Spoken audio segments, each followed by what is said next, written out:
नमस्कार साथियों, स्वागत है आपका हमारे YouTube चैनल में। आप छत्तीसगढ़ की किस जगह से हमारे समाचार सुन रहे हैं, कृपया कमेंट बॉक्स में लिखकर हमें जरूर बताएं। रायपुर से प्रस्तुत हैं छत्तीसगढ़ के प्रादेशिक समाचार। समाचारों के साथ मैं रजनी शुक्ला। पहले मुख्य समाचार। भारत का पहला राष्ट्रीय विधायक सम्मेलन कल से मुंबई में शुरू हो गया है।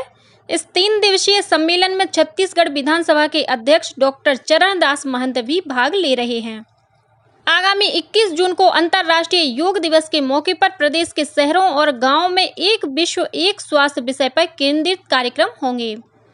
प्रदेश में कल से मलेरिया मुक्त अभियान के साथ ही सघन कुष्ठ खोज अभियान और राष्ट्रीय नेत्र ज्योति अभियान शुरू हो गया है।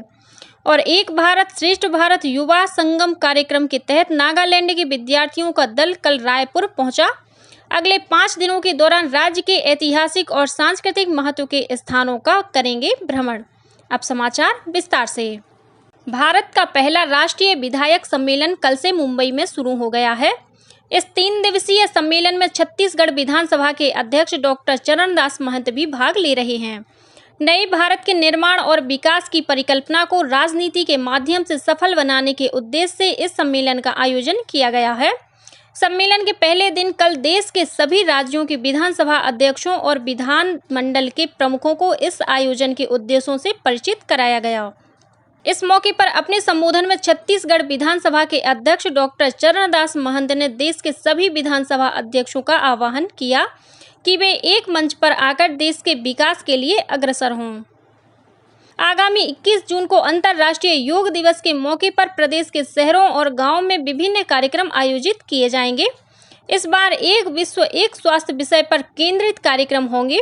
इन कार्यक्रमों के जरिए हर घर आंगन योग का संदेश दिया जाएगा। छत्तीसगढ़ योग आयोग के अध्यक्ष ज्ञानेश शर्मा ने बताया कि अंतर्राष्ट्रीय योग दिवस के अवसर पर प्रमुख सार्वजनिक और ऐतिहासिक महत्व के स्थानों पर लोगों की अधिक से अधिक भागीदारी के साथ सामूहिक योग अभ्यास का आयोजन किया जाएगा। साथ ही आंगनवाड़ी, बालाश्रम, वृद्धाश्रम और सार्वजनिक उपक्रमों के अलावा सरकार के सभी विभागों में भी योग के कार्यक्रम होंगे। इसमें स्थानीय जनप्रतिनिधियों के अलावा सामाजिक संस्थाओं के कार्यकर्ताओं को भी शामिल किया जाएगा। उन्होंने बताया कि जिला स्तर पर होने वाले कार्यक्रमों के लिए कलेक्टर को नोडल अधिकारी बनाया गया है। प्रदेश में कल से मलेरिया मुक्त अभियान के साथ ही सघन कुष्ठ खोज अभियान और राष्ट्रीय नेत्र ज्योति अभियान शुरू हो गया है। मलेरिया मुक्त अभियान के 8वें चरण में प्रदेश के 23 जिलों में मलेरिया की जांच की जाएगी। इस दौरान स्वास्थ्य विभाग की टीमों द्वारा करीब 22 लाख लोगों की जांच का लक्ष्य रखा गया है। वहीं प्रदेश के सभी 33 जिलों में राष्ट्रीय नेत्र ज्योति अभियान और सघन कुष्ठ खोज अभियान भी संयुक्त रूप से चलाया जाएगा। इस दौरान कुष्ठ रोगियों की पहचान कर उनका इलाज भी किया जाएगा। प्रदेश में महामारी नियंत्रण के संचालक डॉक्टर सुभाष मिश्रा ने बताया कि 10 जुलाई तक चलने वाले मलेरिया मुक्त अभियान के लिए प्रदेश भर में 2854 टीमों का गठन किया गया है। उन्होंने बताया कि बस्तर संभाग के सभी 7 जिलों सहित प्रदेश के 23 जिलों में 25 दिनों तक यह अभियान चलाया जाएगा। प्रदेश में नशा मुक्ति के लिए बड़े पैमाने पर जन जागरण अभियान शुरू किया जाएगा। इस अभियान को सफल बनाने के लिए नशा मुक्ति के क्षेत्र में काम करने वाले ख्याति नाम व्यक्तियों और संस्थाओं से सुझाव लिए जाएंगे। साथ ही गैर सरकारी संस्थाओं तथा सामाजिक, धार्मिक और सांस्कृतिक संगठनों से भी सहयोग लिया जाएगा। इस संबंध में मुख्यमंत्री भूपेश बघेल ने मुख्य सचिव को आवश्यक निर्देश दिए हैं। मुख्यमंत्री ने समाज कल्याण विभाग को 1 माह में नशा मुक्ति जन जागरण अभियान की विस्तृत कार्य योजना प्रस्तुत करने को कहा है। उन्होंने कहा कि नशा एक ऐसी गंभीर सामाजिक बुराई है जिससे मनुष्य का अनमोल जीवन गंभीर बीमारियों का शिकार हो जाता है। उन्होंने कहा कि नशे के लिए लोगों द्वारा विभिन्न प्रकार के मादक पदार्थों का सेवन किया जाता है, जिससे अकाल मृत्यु का खतरा बढ़ जाता है। मुख्यमंत्री ने कहा कि राज्य सरकार भी इसे रोकने का प्रयास कर रही है, लेकिन इस अभियान को सफल बनाने के लिए आम लोगों को इससे जोड़ना आवश्यक है। बताया गया है कि नशे के खिलाफ विद्यार्थियों को जागरूक बनाने के लिए शैक्षणिक संस्थाओं में संगोष्ठी सहित अन्य कार्यक्रम भी आयोजित किए जाएंगे। छत्तीसगढ़ के राज्यपाल विश्वभूषण हरिचंदन ने ओडिशा में कटक के SCB मेडिकल कॉलेज में इलाज के लिए भर्ती कराए गए बालासोर ट्रेन दुर्घटना में घायल यात्रियों से मुलाकात की और उनके जल्द स्वस्थ होने की कामना की। राज्यपाल ने मेडिकल कॉलेज अस्पताल के डॉक्टरों से भी चर्चा की और मरीजों के इलाज के संबंध में जानकारी ली। एक भारत श्रेष्ठ भारत योजना के तहत छत्तीसगढ़ और नागालैंड के बीच युवा संगम कार्यक्रम का आयोजन किया जा रहा है। कार्यक्रम के तहत नागालैंड का दल कल रायपुर पहुंचा। इस दल में 42 छात्र और 4 प्राध्यापक शामिल हैं। इस दल के स्वागत के लिए NIT रायपुर में कार्यक्रम का आयोजन किया गया। इस मौके पर मुख्य अतिथि के रूप में उपस्थित रायपुर के संभाग आयुक्त डॉक्टर संजय अलंग ने आमंत्रित विद्यार्थियों को छत्तीसगढ़ के इतिहास की जानकारी दी। उन्होंने छत्तीसगढ़ को परिभाषित करते हुए प्रदेश के इतिहास से संबंधित छत्तीसगढ़ों के महत्व को भी समझाया।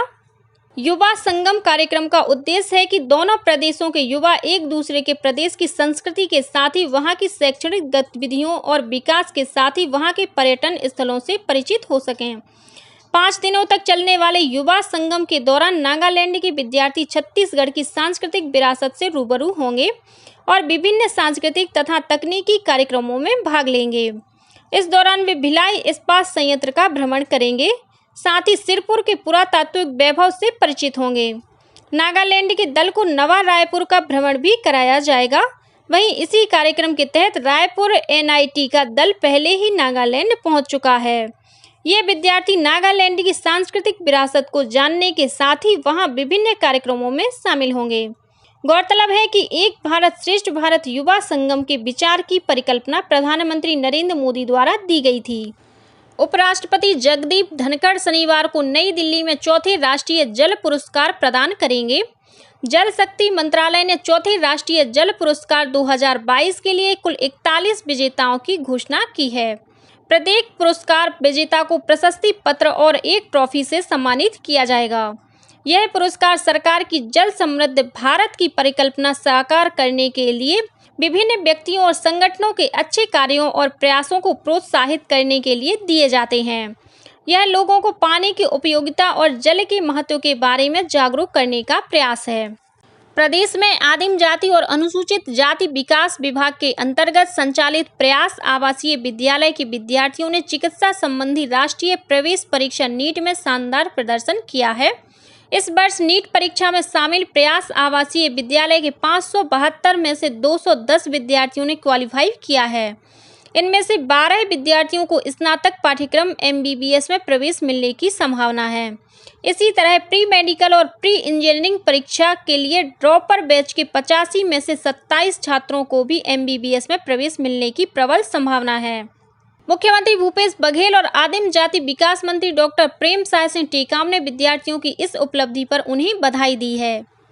छत्तीसगढ़ संस्कृत विद्या मंडलम के अध्यक्ष डॉक्टर सुरेश कुमार शर्मा ने कक्षा 11वीं में प्रवेश लेने वाले विद्यार्थियों से आग्रह किया है कि वे छत्तीसगढ़ माध्यमिक शिक्षा मंडल के पाठ्यक्रम के अनुसार भाषा समूह को हिंदी के अलावा अंग्रेजी और संस्कृत में से किन्हीं 2 भाषाओं के विकल्प में संस्कृत का चयन करें।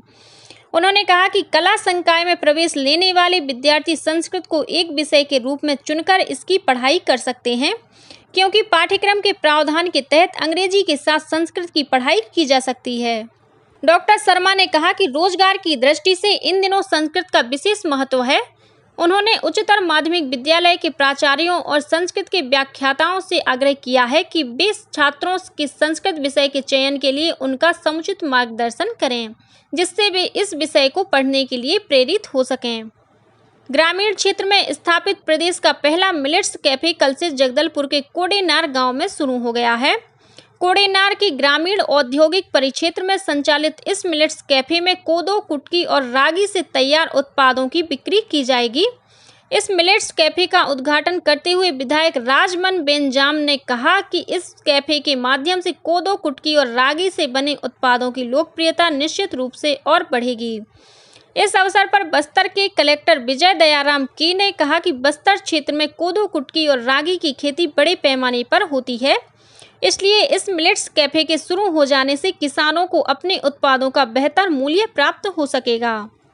रेलवे संपार फाटकों को सुरक्षित पार करने और इससे संबंधित सावधानियों के व्यापक प्रचार प्रसार के लिए पिछले 1 हफ्ते से जागरूकता अभियान चलाया जा रहा है। इसके तहत कल रायपुर रेल मंडल कार्यालय परिसर में वॉकेथॉन और नुक्कड़ नाटक का आयोजन किया गया। और अब पेश है मौसम का हाल। इस समय मानसून के आगे बढ़ने के लिए अनुकूल परिस्थितियां बनी हुई हैं। मौसम विभाग के अनुसार एक द्रोणिका बिहार से बंगाल की खाड़ी के ऊपर सक्रिय है।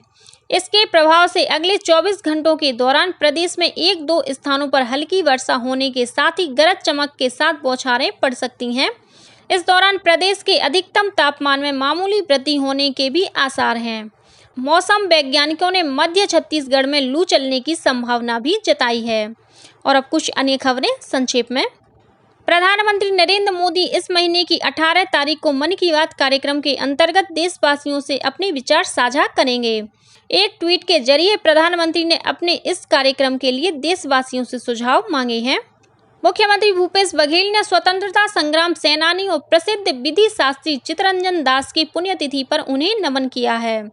छत्तीसगढ़ व्यावसायिक परीक्षा मंडल द्वारा प्री बीएड और प्री डीएलएड प्रवेश परीक्षा 17 जून को 2 पालियों में ली जाएगी। इसी दिन सहायक पशु चिकित्सा क्षेत्र अधिकारी के पदों पर भर्ती परीक्षा भी होगी। इसके लिए प्रवेश पत्र व्यावसायिक परीक्षा मंडल की वेबसाइट से डाउनलोड किया जा सकता है। प्रधानमंत्री ग्राम सड़क योजना के अंतर्गत राज्य में सड़कों और पुलों की गुणवत्ता की निगरानी के लिए सिविल इंजीनियरों और सूचीबद्ध किया जाना है। इसके लिए छत्तीसगढ़ ग्रामीण सड़क विकास एजेंसी द्वारा सेवानिवृत्त सिविल इंजीनियर से 30 जून तक आवेदन आमंत्रित किए गए हैं। रायपुर के जिला रोजगार और स्वरोजगार मार्गदर्शन केंद्र द्वारा 19 जून को रोजगार मेले का आयोजन किया जाएगा। मनेन्द्रगढ़, चिरमिरी, भरतपुर जिले में सिद्ध बाबा घाट पर बस की टक्कर से 2 पहिए सवार 3 युवकों की मौके पर ही मौत हो गई। पुलिस ने बस को जब्त कर मामले की जांच शुरू कर दी है।